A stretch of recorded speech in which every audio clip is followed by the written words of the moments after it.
Welcome back everyone to week 4 of our Creative Colab Crew challenges. This week we did a technique challenge and we chose to do heat embossing. And so I am going to just walk you through how I made my card. I chose to do embossing in clear embossing powder on white cardstock and then color it with my blends. So I'm going to kind of walk you through this. I was using the mixed media suite for this. I love the paper, the stamp sets. There's actually 2 stamp sets and 2 die sets. I'm only going to show you one today, but it's a great suite and it's the one I'm going to use in my suite class for February. So stay tuned for more details on that. I do it in person at the end of the month, but I also do offer it as a to-go class. So if you're interested, stay tuned. So again, I'm Emily Kimmy with EMK Creations. The other 2 participating in the Creative Collab Challenge are Kathy Alt with Kathy's Stamping World and Melissa Stout with the Stamp Doc. So we're all going to share our videos and I hope you check them all out and then let us know what you create. So let me walk you through what I used for these cards. I'm not going to do every single step because I don't think you really want to watch me heat emboss, but I want to kind of show you the different products I used. So again, I used the mixed floral paper or mixed media paper pack. So this one I did cut to 5 1/4 by 5 1/2 by 4 1/4, so it covers the whole piece of cardstock. And then I die cut using the perennial postage dies. I love these. There's a whole, as I knock them off, I was going to show you the whole set. So there's lots of different sizes. I chose this one and cut out that piece that I used. And then, like I said, I used, you can see the set here. I did go ahead and emboss it. I'm not sure how well you're going to be able to see it till I add the ink, but I did get it embossed ahead of time so I can show you how I colored it. But I used this stamp set. If you're not familiar with heat embossing, Versamark is what you're going to want to use.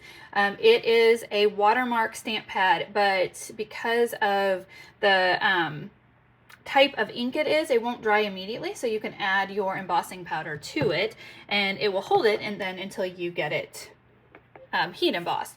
So I have started storing all of my embossing powders in these cute little containers and using a little spoon that I apply it with. That way I can keep it all contained and it's easier for me.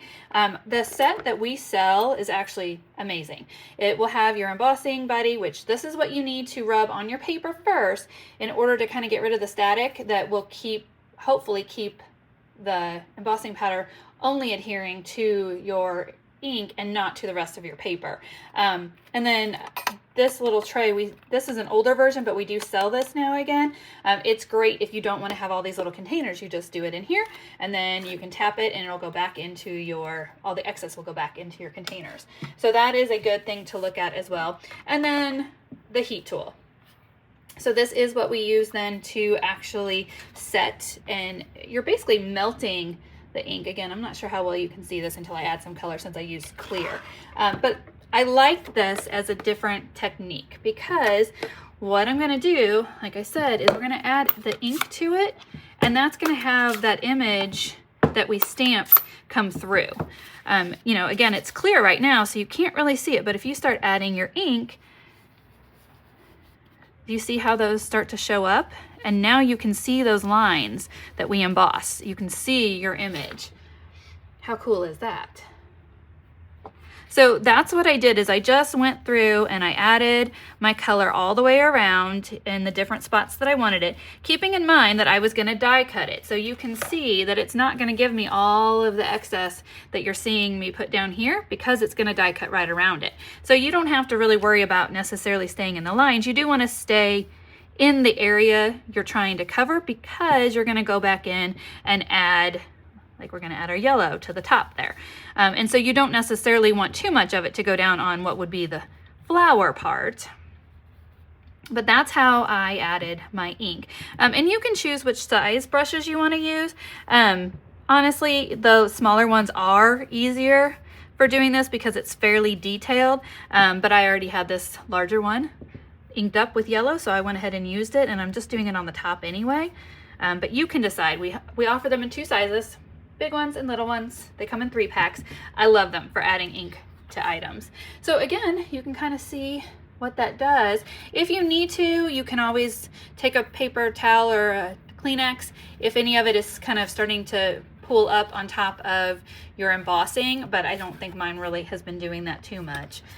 So then again, you can see the other things I wanted to point out that I used on this card are this wonderful ribbon, the Daffodil Delight ribbon. It is so nice and thin that it's great for adding to your cards because it's not going to add a whole lot of extra bulk, but it gives it such a great look. And then if you have not checked out these adorable tiny bee trinkets, they are so cute. So cute. So I've added those to the card as well, and my recommendation for that, to add them, is to use glue dots. So all I did was take a glue dot, put it on there, peel my backing off, and then just adhere my little bee to it. So it makes it very quick and easy rather than trying to do glue. So again, hope this gave you a new technique to try, something different. All of our embossing powders, that we sell them in 2 different 3-packs, and I highly recommend it. The new formula is great. They're called Fine, I believe, and it's true. They do a great job of being able to do these very detailed images if you're trying to emboss them. So again, check it out. Let us know what you think. We'd love to see your creations. And then stay tuned because we'll have more to show you next week. Thank you.